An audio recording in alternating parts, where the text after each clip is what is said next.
Hey, Fireflies. Welcome to this episode of the Outer Brightness podcast. We have with us this week, Steve James, a special guest. Steve and Matthew and I often discuss topics related to faith and Mormonism and Christianity in some of the several groups that we all inhabit on Facebook. Steve and I were earlier this week discussing the topic of biblical inerrancy in one of those groups, and decided to invite him on the podcast to have a chat about it. So we're excited to have you, Steve. Why don't you tell us a little bit about yourself? Where are you from? Where were you born? Your upbringing, your connection to the Church of Jesus Christ of Latter-day Saints, and all of that kind of stuff. Sure. Yeah. Well, I appreciate the opportunity. I've watched a couple episodes of your show. I really like the way that you guys go about it. Very respectful and calm. So in terms of my background, I was born in a family that was members of the church. I grew up in a household with 5 boys. I was the 4th. And to put it lightly, we were troublemakers, pretty much all of us except for the last one. So much so that, in high school, being an active member of church was kind of like the least of my parents' worries. Like they were more like, if he's going to church, that's cool. That's all good. And so I was one of those people. I didn't really have that fervent testimony until probably my late teens. For a long time, I had kind of seen myself as more of a cultural Mormon, not so much a believing Latter-day Saint. Then in my late teens, reread some stuff, did some more soul searching, ended up feeling like I could believe enough to go and preach it. Went out, served a mission, and that really did a lot to bolster that testimony. Came home and just been reading a lot since then. And the more I read, the more I'm kind of hooked on it, the more I'm convinced. I think from a really young age, I've been exposed to people who are critical of the church. One of my earliest memories was at the Manti pageant. I was probably like at 12. So one of my first memories in intercourse with, discussion with people of other faiths was a bunch of preachers at the Manti pageant who would come with their signs and stuff. And, we were kind of told, don't waste your time. They're going to bring a spirit of contention and whatnot, which, that's probably fine advice, but I felt compelled to discuss things with them. And, that's always kind of been my attitude, is that, if there's something I feel good about and I believe in, I'm not afraid to stand up for it, but I always want to be willing to learn more, be exposed to different ideas. In terms of my capacity now, I'm just a common member of the church. I don't work for the church. I don't have any special calling. I'm a secretary in the ward. I'm not in any way a representative of the church. I'm just a member, a guy who's into it and who likes to read a lot of stuff and enjoys dialoguing about it. All right, cool. Yeah, I resonate with a lot of what you said about your upbringing. There's only 2 boys in our family, but there are 5 of us. I have 3 sisters as well. And then my brother is the youngest of us. I'm the second. But in terms of what you said about, kind of being a cultural Mormon as a teenager, that was very much my path as well. And as I got closer to going on a mission is kind of when I started to take it seriously and thinking about, do I really believe this enough in order to go out and preach it? So that really resonated with me. So where did you serve your mission, Steve? I served in Mexico, in the lower part. Oaxaca is the name of the state. It's right where Mexico bends, down on the bottom there. Okay. Cool. So is that, let's see, would that be considered near the Yucatan then? Yes. Yeah. So it's just south of the Yucatan. It's right where the mountain ranges converge. It's part of that area is considered by a lot of LDS to be the Mormon location, like the setting. Mm-hmm. But it's a very awesome place. I really loved it. Went back and honeymoon there. Went back with my brother. I'd love to go again as well. It's just a great place. Okay, cool. And I wore my Utes hat for you because I saw that on your Facebook profile that you went to University of Utah. What did you study there? So I actually did my grad school work there. My degree was in parks, rec, and tourism, but what I studied was environmental psychology, specifically attention restoration theory, which to keep it brief, it's pretty much that our minds operate better in nature than they do in the city, and how we could test that, feel for it, use it for healing addictions, things like that. So it was a good time. grad school wasn't really my bag. I was working, doing family and stuff. So I just, after that, I kind of ducked out of that. I enjoy academia, but I'm not sure that it's the right space for me, at least right now. Yeah. Yeah. I that resonates with me as well, because I worked through my bachelor's and my master's. So it's definitely a tough road to go that route, but I encourage all my kids to go ahead and get their schooling out of the way before they have children. But for sure. Yeah, so I can feel you there. Matthew, any questions for Steve? Yes. Is Parks and Rec your favorite TV show? That show was really good. I enjoyed how they worked with the characters there. Obviously Ron Swanson's awesome, but I think they kind of took the Office formula and did some nice things with it in terms of character development. I enjoyed that show. Got a little out of hand sometimes, but I figured that'd be up your alley. Yeah. but it seems like we've talked before, and it seems like you've been more kind of a marketing role in terms of we actually do. Yeah, well, so what happened was when I was applying to school, I got a job with my brother. He does home contracting, home services, HVAC, plumbing, electrical. And I had taken a couple classes in marketing. So it was like, hey, you be my marketing guy. And this was back when we had, 5-6 guys. So I actually done accounting work, marketing work, administrative stuff, just a lot of different entrepreneurial ventures without risking my own money, which has been really nice. The role that I'm in now is just over the van part stock. Each of our guys have a certain stock that they need to keep their vans updated to. So that's kind of what I handle now. So I have a little bit of exposure to marketing, but I wouldn't say that I'm a marketing guru by any means. Okay, gotcha. Sounds like you're a man of many talents. I'm a guy who can tread water across many different things, and that's about it. I mean, in this economy, like with COVID and everything, it's not a bad thing. So sure, it's great. Let's see. In terms of other questions, when anytime anybody goes on a mission, things they ask you are, were you ever a zone leader or assistant to the president? You want to talk about anything else in your mission? Things like that, or yeah. So I was like in my childhood, I was a bit of a troublemaker on my mission. I never did anything horrible. I snuck out to look at fireworks one time, got in trouble for that. But I was a fun missionary, but I worked really hard. At one point, I was zone leader. That's about the highest up the little hierarchy thing I cared to be. I looked at what APs did and just was not compelled by that at all. But I really, really enjoyed my mission, learned a lot. I would not be the person I am without it today. That's for sure. Yeah, it's really a great training ground, I guess, to kind of teach you self-sufficiency and working with others, teamwork, that kind of thing. So there's a lot of lessons for sure that you learn. Absolutely. That's about all the questions I had. I mean, nothing really super substantial, but just a couple of things I had in my mind. Yeah, that's cool. All right. So Matthew, you want to do a quick introduction for Steve's benefit? Sure. My life's not as exciting, and plus Paul tends to take up more time than I do, so I won't take up too much time. So I was born in Pleasant View, Utah, so northern Utah. Grew up in that area. My parents still live in North Ogden, so that's where I grew up. I went to Weber High School, then I went to Weber State, and then I transferred to the University of Utah. So that's where I got my bachelor's degree eventually, and I did my master's there. So my family kind of was not super active in the church when I was a kid. Like I remember going there as a kid, but we didn't really, we'd go to church on Sunday and then we'd go, do our grocery lists and stuff after church. So, we weren't exactly the most practicing LDS family, I guess you could say. But my parents are great. I feel like they did a great job raising us, but they kind of struggled with faith. So baptism wasn't really a thing that we talked about when I was a little kid.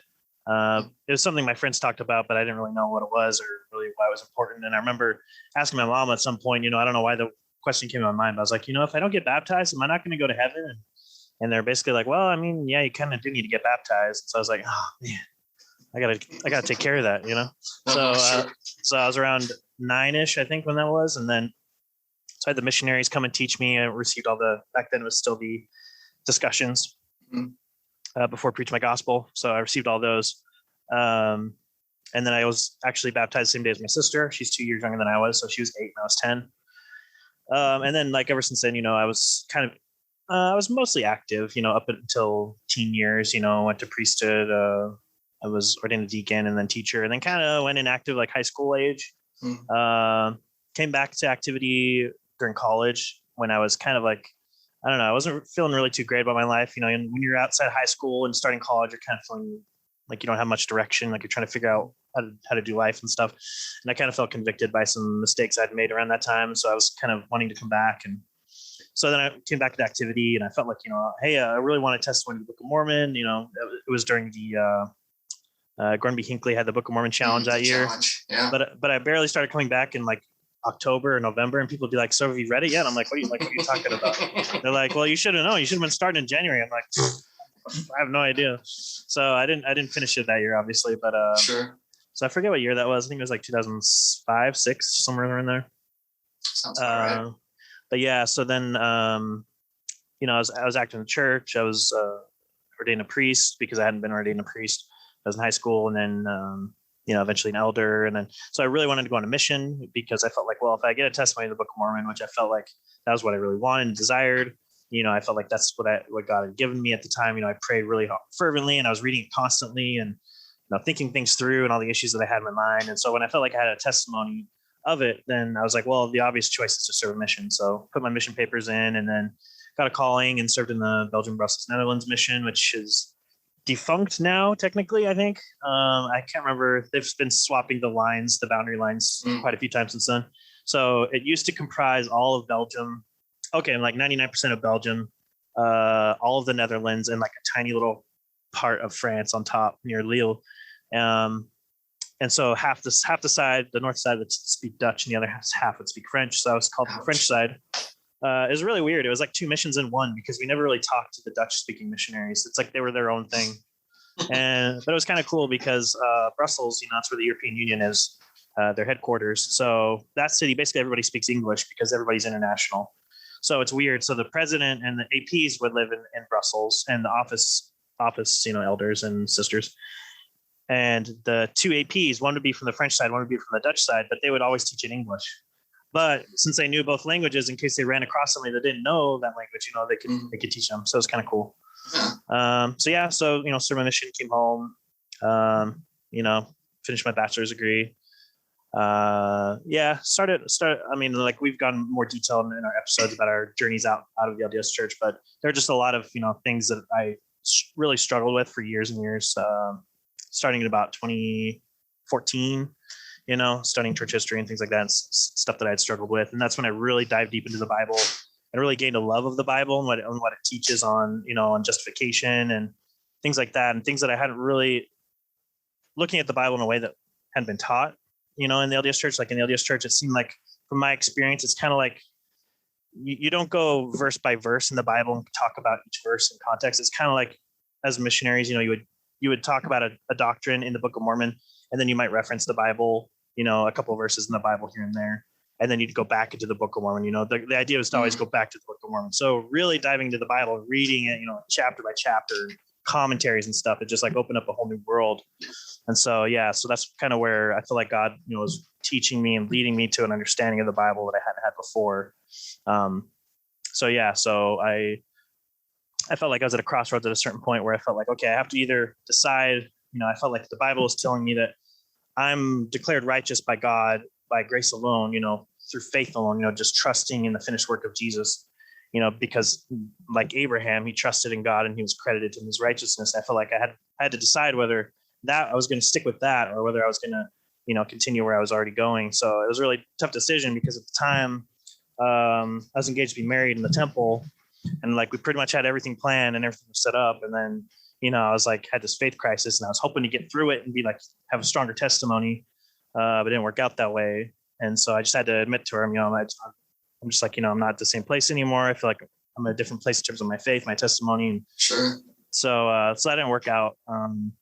So that was in 2016. And then eventually, so the following year I resigned. And then since then I've been attending a Baptist church in my area. So that's where I've been a member since then. So hopefully it wasn't too long, but figured I'd keep the most important details. No, that's good to know. It's too bad it didn't work out with that young lady though. That's I think that a lot of people, maybe of all faith traditions, can be a little bit too guarded about that. You know, like if my kid wanted to marry outside of the church, I wouldn't consider that a non-starter. I think that that's something where, you know, if you love that person and you be an example to them, chances are they're probably going to join your faith tradition either way. And if not, then you'll at least be able to have someone in another tradition to be able to speak with and work with and kind of share that fellowshipping. So that's unfortunate and pan out for you, but it is appreciate hearing your story. That helps me understand and contextualize a little bit more where you're coming from. Yeah, no problem. Thanks, Matthew. Yeah. So Steve, I was born and raised in the Salt Lake area, born in Lakeview Hospital in Bountiful, and then raised until I was 9, kind of like right on the border of Salt Lake City and North Salt Lake. Sure. And then when I was 9, we moved to the suburbs. We moved to West Jordan, and I spent the rest of my adolescence there.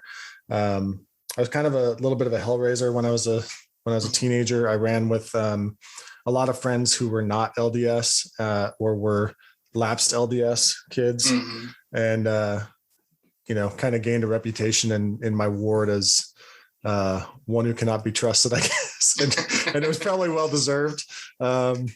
If I'm to be honest, but so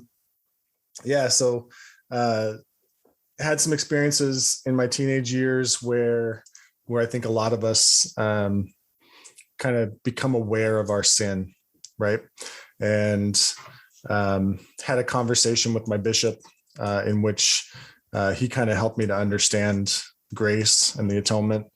And he later also was bishop when I went on my mission.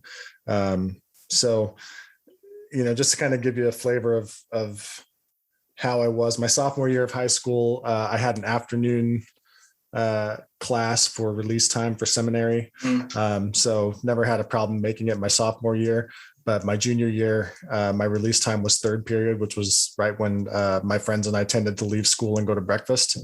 So I was skipping seminary a lot my junior year, going to Denny's and drinking coffee and eating breakfast with my friends, and to the point where my seminary teacher decided to make me class president to get me to show up. Oh. Isn't that such a classic Mormon move, though? That's pretty funny. It really is. But it got me showing up to seminary the rest of that year. And then I, my senior year, I went all through my senior year as well. Did end up graduating seminary. But went to West Jordan High School for sophomore and junior year, and then went to Copper Hills High School when that opened up my senior year. I played basketball, and my JV coach at West Jordan had gotten the head coaching job at Copper Hills and asked me to come play for him. So nice. I was in the boundaries for the school. So I went out there and played my senior year. Really enjoyed it. Some of the kids on my team were really good influences on me in terms of working on me to kind of get back to going to church regular, that kind of thing. So it was a good experience all around. I went on my mission to Budapest, Hungary mission. And so spent probably 2/3 of my mission in Budapest, in various districts of Budapest. That's actually two cities, Buda and Pest. One sits on the east and one sits on the west side of the Danube River. And spent time on both sides of the river. And then I also spent time in a small town called Nyíregyháza, which is up by the Ukrainian border. I spent a winter out there. It was very cold, but it was a beautiful city. And then I spent most of a summer in a city called Szeged, which is down in southern Hungary on what used to be the Yugoslavian border. So I was on my mission 97 to 99, came home and went back to work for a small electronics firm where my dad was working and where I had worked prior to my mission. I basically boxed up. They used to make the AC Nielsen ratings boxes that they would ship out to homes so they could track what people were watching. Sure. That company used to make those for AC Nielsen. So a friend of mine and we would sit and box those up all day long and get them ready to ship. And did that. And he had a friend who was meeting girls online, which was kind of a new thing because the internet really kind of hit and became big while I was on my mission. My friends and I did a few things with it before my mission, but it really wasn't what it is or even was when I came home. Sure. And so this whole idea that people were meeting girls online was interesting. But he would come in after the weekend and they would go on dates, and he'd tell me about his friends. Like, he'd always be complaining that the girls weren't anything like they were saying they were in their profiles. So my friend and I decided we would kind of do a scientific experiment and make profiles ourselves to see if, the problem was our mutual friend or whether, the girls really were being dishonest. So I got on this website, which was called ldsmatchmaker.com. Okay. Put a profile out there, and within a couple of days, I had, some emails from girls down at BYU. I had emails from girls all over the place, and from one gal out here in Cincinnati area. Started talking to her, and we got to know each other pretty well. And I was going to go to University of Utah and was getting ready to get registered. And she said, well, why don't you come to school out here? You could go to University of Cincinnati, because we were getting kind of serious. So I decided to move out here, and we were married the next year. We got married in the Bountiful Utah Temple, and we spent the first 10 years of our marriage as Latter-day Saints. I served as ward mission leader in the young men's organization during that time, as a primary teacher, and in a couple different elders quorum presidencies. And, I would say I did my best to try to understand LDS teaching and try to gain a testimony of it. I would say that when I went out on my mission, I wanted to believe, if that makes sense. As a teenager, Joseph Smith's story of receiving golden plates from an angel struck me as hard to believe for me personally. And I remember finding, my dad had a bookshelf in their bedroom, and he had some kind of LDS apologetics type books that touched on Joseph Smith's treasure digging and some of those other kind of thornier issues. And he had them in the bottom part of the bookcase that had doors on it. So it's almost like he kept a certain kind of book down there. But I would kind of sneak into their room when they weren't around and dig in through his books and read through them. And I remember kind of on my mission, in the last area of my mission, I had made a goal that I would read through all of the standard works while I was on my mission. And the last one I got to was the New Testament. So I was reading through the New Testament in my last area. I had one of those little pocket versions of the standard works that the LDS Church puts out for military members. I had ordered that through the mission home, and it was small, so I could carry it with me anywhere. And I remember reading through the little New Testament on the bus, riding between appointments that we had as missionaries. And it was really started to strike me how much of the Book of Mormon is reliant upon the New Testament, particularly like the letters of Paul, and even like the similarities between Alma the Younger and Paul's experiences. I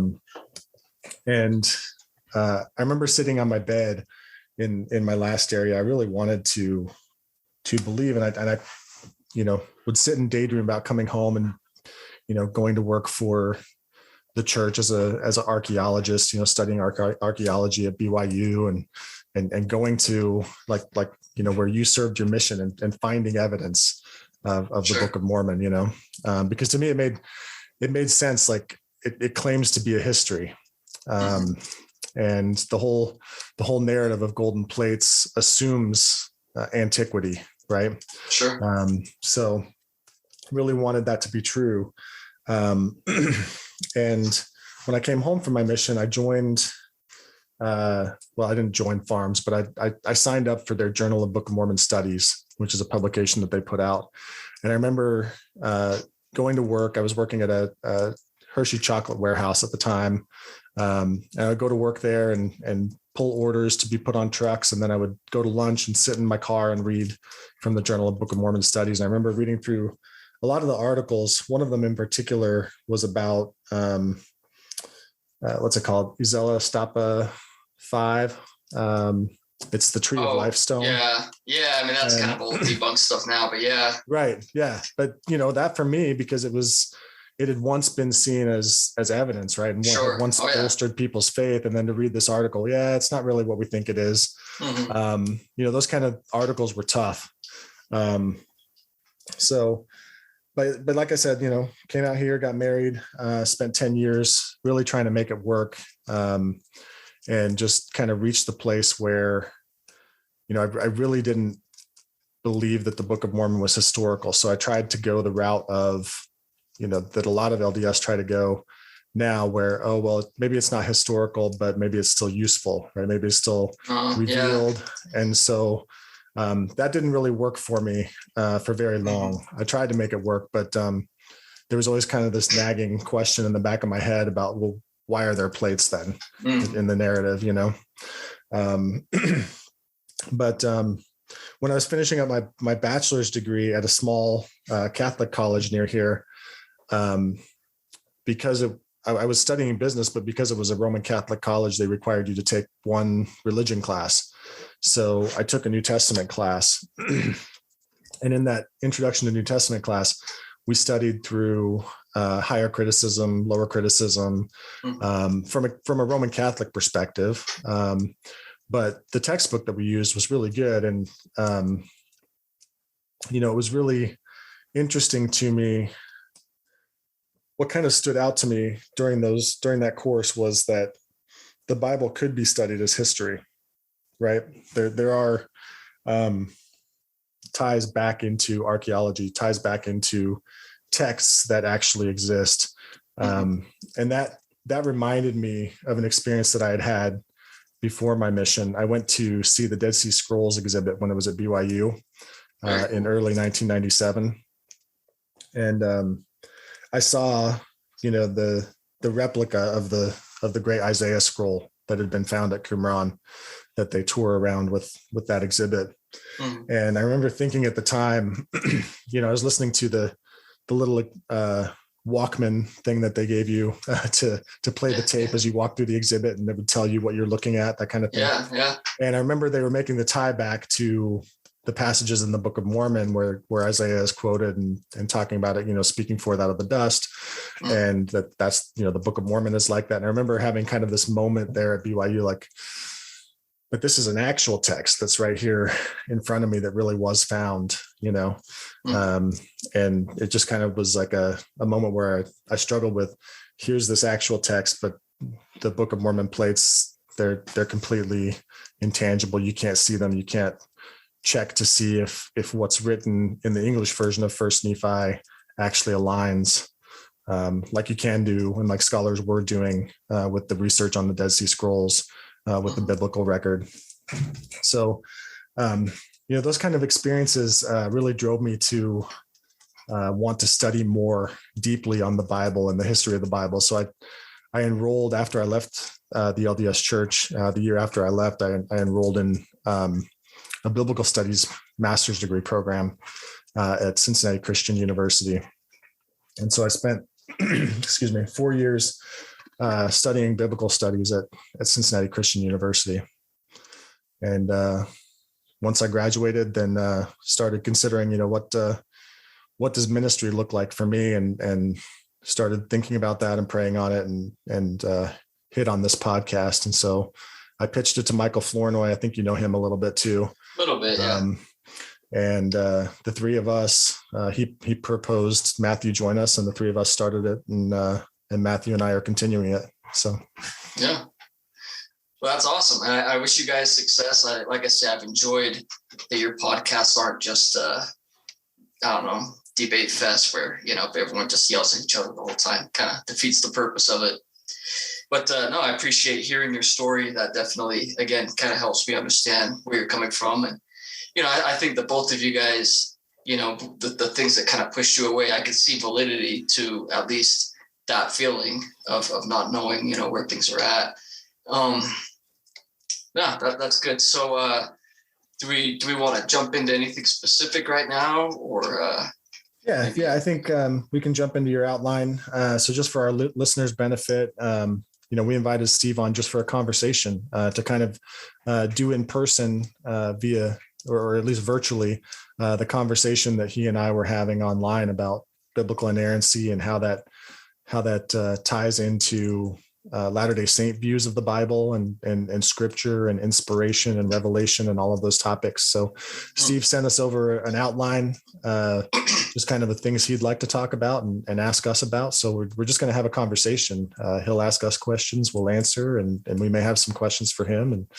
And like I said, our goal is always to be a place where Christians, Latter-day Saints can get together and have a conversation. So yeah, Absolutely. Just take it away, Steve. Cool. So I guess the first thing we were going to talk about was Article of Faith number 8, which for those who aren't familiar, it's the Articles of Faith is sort of like a creed for LDS. I mean, that's roughly what it is.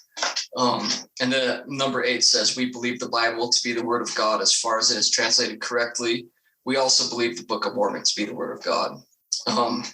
And so, you know, depending on your perspective, where you're coming from reading that, and I know some Christians read that and automatically think, oh, Mormons don't trust the Bible, or Mormons, you know, think of the Bible lower, or, you know, have a diminutive view of what the Bible is, when, you know, really reading the text itself, it says as far as it's translated correctly, which to me speaks to being correctly understood. And we're going to talk about a few examples here. But one thing that stands out as well is, and for those who are kind of familiar with Joseph Smith and his translation history, he says the word translate for like all kinds of stuff. For him, it's almost like interpretation. For example, the Book of Moses didn't have any source whatsoever. Joseph just received that through revelation. At least this is what he's claiming. But he called it a translation, even though he didn't have anything he was translating. He was more reading into the Bible and getting information out of it. And so I'm not sure that any scholar, LDS or otherwise, has pinned down a really precise term of what Joseph meant when he said translate sometimes. But I think that this is kind of one of those cases. However, for the sake of this conversation, I think we can assume he means translate how we mean translate, or at least something like that, maybe interpretation. That way it doesn't get too off in the weeds. But the first question I had is there any Christian who doesn't believe the first part of that we believe the Bible to be the word of God as far as it is translated correctly? And what I mean by that is, you know, it seems like translation matters a great deal when I'm discussing the Bible with people. I know that in my view it does. A lot of the research that I do, I use Bible Gateway, and I'll pick a verse and show all the English translations. And, you know, there's like 60 of them. And I'll look at that. And some of them are more easily seen than others, but you can clearly see variations. You can see things missing here, added here. You can see that there's a difference there. And to me, that seems like it should matter if we're going to talk about inerrancy, if we're going to talk about perfect. And I guess that this might be a good time for you to come in and discuss, you know, how you two view inerrancy in terms of what that means. Because I think, at least for most people who are LDS, we see inerrancy as error-free, you know, the literal meaning of the term, although it seems that within the Christian tradition, that might not be the case, or it might be something similar to that. You guys have thoughts on that? Yeah, I'll jump in real quick. So yeah, there's a lot you said there that I appreciate, kind of laying the groundwork for the discussion, because I was kind of going to bring up exactly what you already just said about how you could say that Joseph Smith, it seems like the way he used the word translate, from what we know of what he said, is very fluid. So it's very vague and kind of, it's not very hard line, like you said.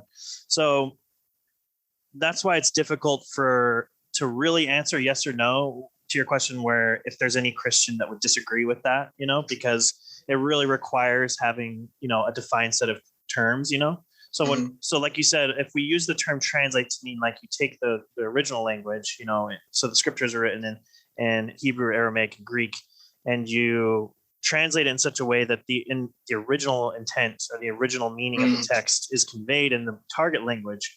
And I think, and it's done so accurately, then I think Christians would agree that yes, that's, you know, you can consider that to be the word of God. But a lot of times it seems like, at least in my experience, when we talk about translation of texts, or, maybe you've experienced it, but I mean, I think I've probably even used it when I taught in Sunday school too, is like the telephone game, Oh yeah. When we talk about this article of faith, it's like, well, someone makes a copy. And then by the time you get to the end, you have no idea what the original said, kind of thing. And that's kind of conflated with the idea of translation, but that's more properly called transmission when you're writing copies of texts. So yeah, it gets a little bit muddy because sometimes, those issues, translation and transmission, are conflated, but they're related, but they're not the same thing. So yeah, I think properly defined, I think Christians would agree with that statement. Paul, you have any thoughts? No, I agree. I think there's even an article in the Chicago Statement on Biblical Inerrancy, which we'll get to a little bit later, that I think is pretty well aligned with that first part of the 8th Article of Faith. And, I think one of the experiences I had when I was, it was after I had left the LDS church, I was kind of starting to discuss Mormonism online. I had spent, a decade or more discussing Mormonism online with, kind of a broad group of people at beliefnet.com in the early 2000s. Okay. And then did so with some of the same people at nauvoo.com, which was a discussion board that Orson Scott Card had put up. I don't know if you're familiar with him as an author. Sure. Yeah. He wrote Ender's Game. Yeah, exactly. He had a website. I'm trying to remember what it was called. Hatrack River, I think is what it was called, for his writings. But then he had nauvoo.com, which was a discussion board about Mormonism. So discussed a lot of stuff there. And then several of us migrated to a private discussion board where we continued to kind of hash out questions and things that we wanted to talk about. There was a lot of fear back then still about, what happened with September 6th. And, if you get caught talking about certain things, you're going to get disfellowshipped or excommunicated. So we went private for a while. But I remember when I first left the LDS church, I was starting to discuss with people on Facebook, kind of for the first time as an outsider, kind of looking at LDS faith and practice and scripture and stuff from an outside view. And I met a guy named Jared Anderson. He was a Mormon scholar who had studied at BYU and then went on to study at University of North Carolina with under Bart Ehrman was his doctoral advisor. And Jared was good to me. He asked me some good questions. We had some good conversations about his views of inspiration and revelation as he was trying to wrestle through what Joseph Smith was doing. And he kind of advised me as I made plans to go to seminary. But I remember having a conversation with him after reading some of his writings about inspiration and revelation, about inerrancy, because it seemed to me at the time that inerrancy was kind of a position that Christians kind of had to take. So it was one that I just kind of adopted and was like, well, yeah, Bible's inerrant, right?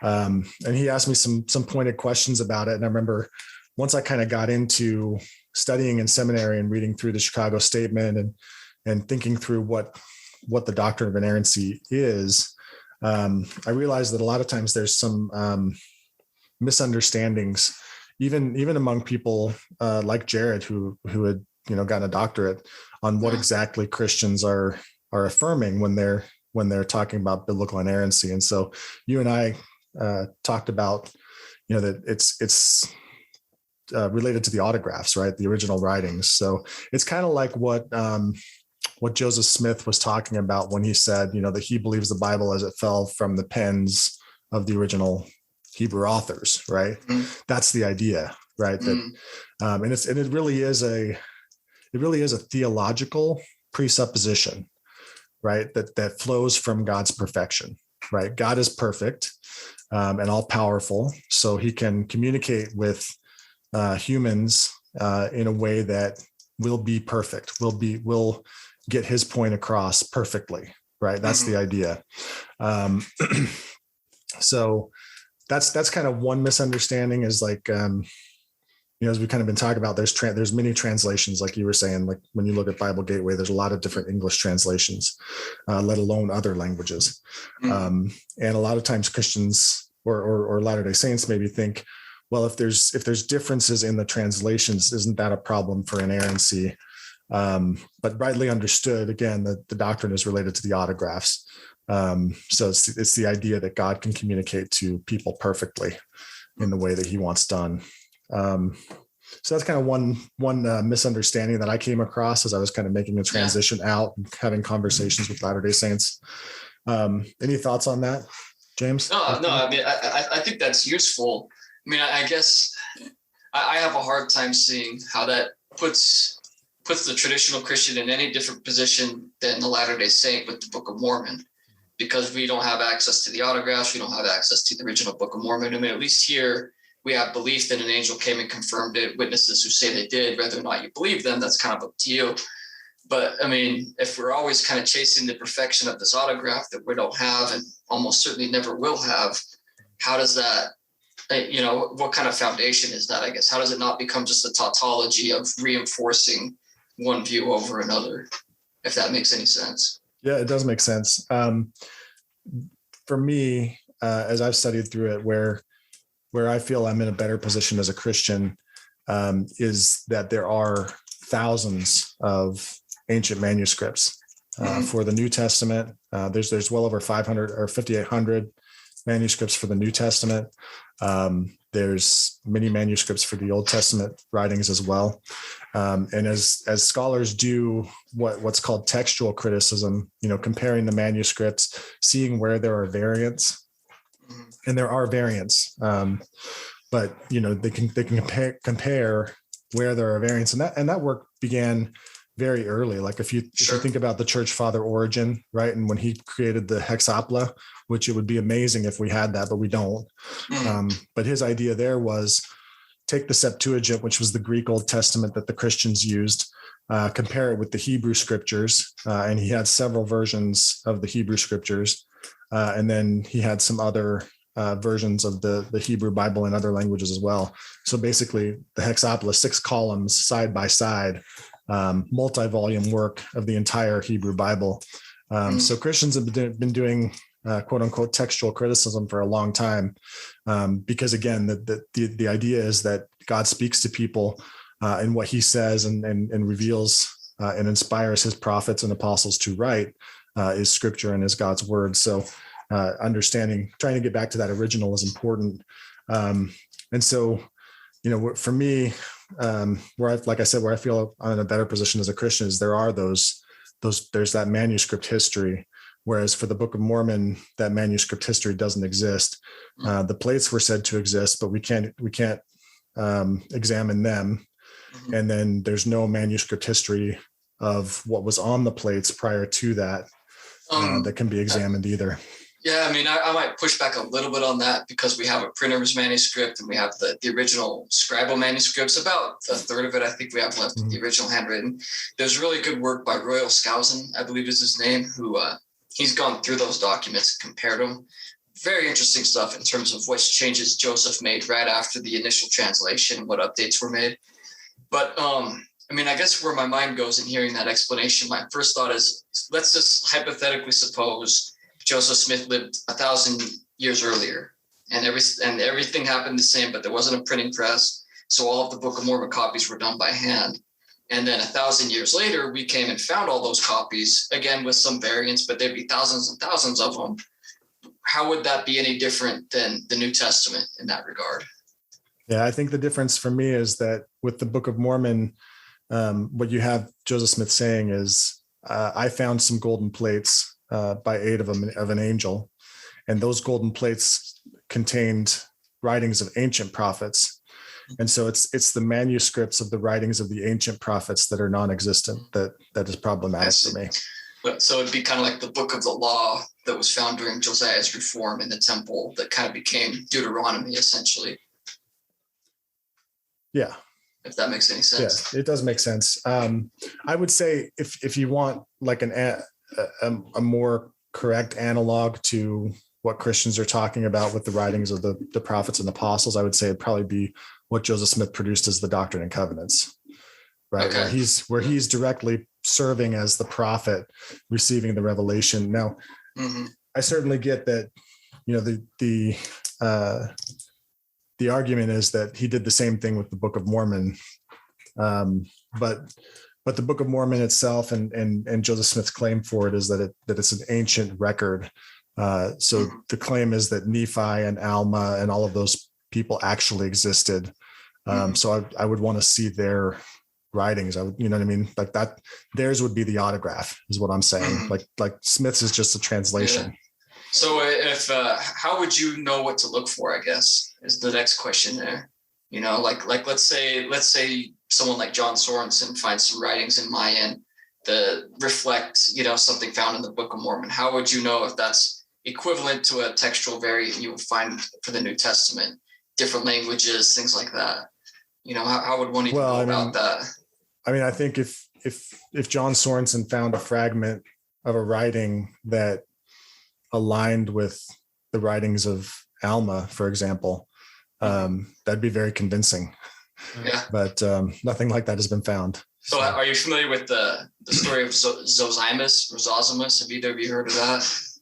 It's a very interesting document you'll have to look into. So this is something that was found back in the Old World, and it's a document dating to roughly Lehi's time, and it pretty much matches the initial exodus out of the Old World for the Nephites and Lehites with very specific markers that are just really strikingly similar. And LDS scholars aren't sure what to make of the whole thing, because like, how would he have the same revelation that Lehi had when Lehi supposedly left? But anyway, something for you guys to consider. Maybe I'll do a post about that in our groups sometime.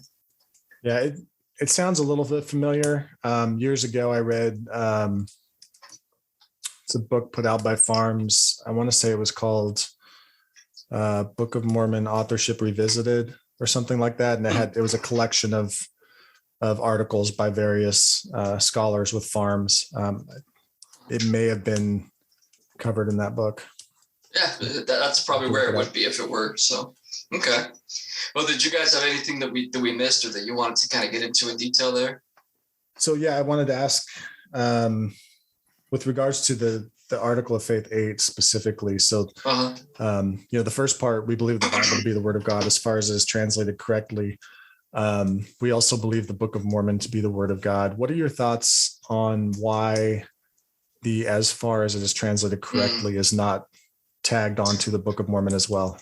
Sure. That's interesting. And I mean, Joseph certainly didn't pretend like the Book of Mormon was perfect. He was very upfront saying that this is the best I could do. If I had more time, I'd do it again. And he was constantly making revisions, even later into his life. So there's certainly not a supposition of inerrancy on the part of the Book of Mormon. I almost think we just kind of take it as for granted that we need to translate it properly. My guess is that the reason that first part was left in for the Bible and not for the Book of Mormon is because we're the only faith that used the Book of Mormon at all, whereas other faiths would use the Bible, interpret it in different ways. And so it's not very useful to you if you're reading it in such a way that removes the meaning kind of thing. Whereas with the Book of Mormon, that wasn't an issue, obviously, at the time the church started. But that's just pure speculation on my part. Okay. Matthew, any questions? So yeah, I don't know if we wanted to get into talking about maybe specifics about inerrancy or infallibility, or if you wanted to go further along and talk about that, in terms of like what it means to be infallible and inerrant. There's even discussions amongst Christians as to what that means. I read a really interesting book by what's his name? He's one of the big advocates, or he passed away, of the what they call the ecclesiastical text. So it's kind of similar to the King James only movement, but they're more of like a Textus Receptus preferred. For those who don't know, listeners who don't know, Textus Receptus is the name that was given to the text that was used as the basis for the King James translation. So they actually did do textual criticism when the King James translators were they were translating the King James Bible. So like anytime you're using an ancient text, it's unavoidable that you're going to use textual criticism. So they had several Greek New Testament texts from Stephanus, Beza, and Erasmus. And so they kind of use these texts as a basis for the King James translation. And then when they made all their textual decisions, in terms of variants, that final, that text that they used was called the Textus Receptus. So he was kind of an advocate for this idea that the churches, that's the basic text, although not exactly the basic text that was transmitted through time, as like the ecclesiastical text being like, that's the text that the church uses.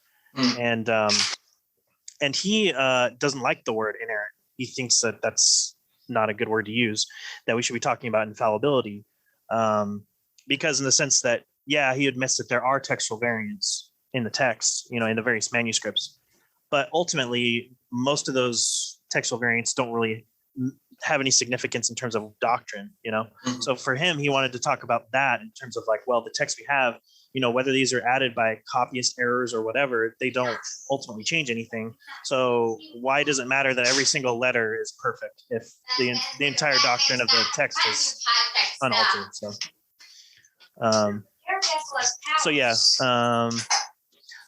In terms of, but then if you think about it another way, a lot of people say, well, infallibility is an even stricter definition than inerrancy, because inerrancy means that it is without error, and infallibility can mean that it is impossible to err. So there's a lot even debate in the Christian world about that. But I think maybe when we go through the Chicago Statement, it'll, it actually defines what it means.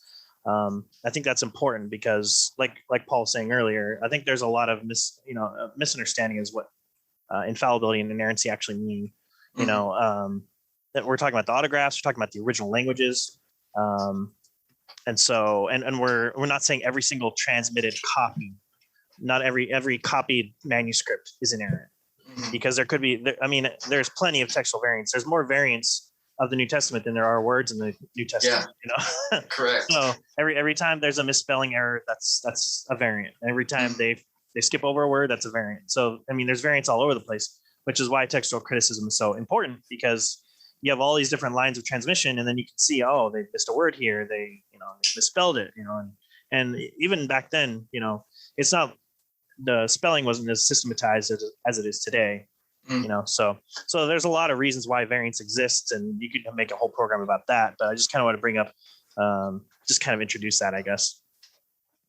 Yeah, no, that's good. I've kind of found that, and I don't want this to sound the wrong way, but I feel like a lot of kind of lay Christians have a much stronger view of inerrancy than maybe Christians who've gone to school, who've delved into scriptural, literal criticism a little bit more.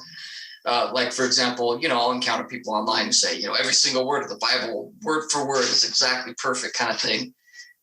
Or even we'll use it to defend against science or something when they're really kind of two different trains altogether.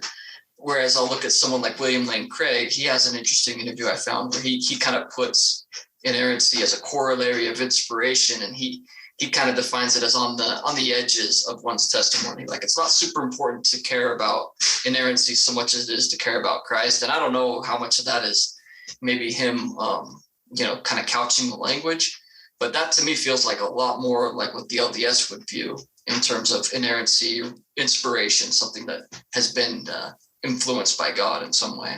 Yeah, I think, that's a good thing to bring up. Because there are people, and I don't think William Lane Craig is one of them, but there are people who will take a limited inerrancy view, which is kind of the view that the Bible is inerrant as it speaks on salvation and topics related to salvation. But when it comes to the creation of the world, for example, where there's a lot of debate about, is the Bible reliable with what it says about creation? And people compare it with scientific understandings.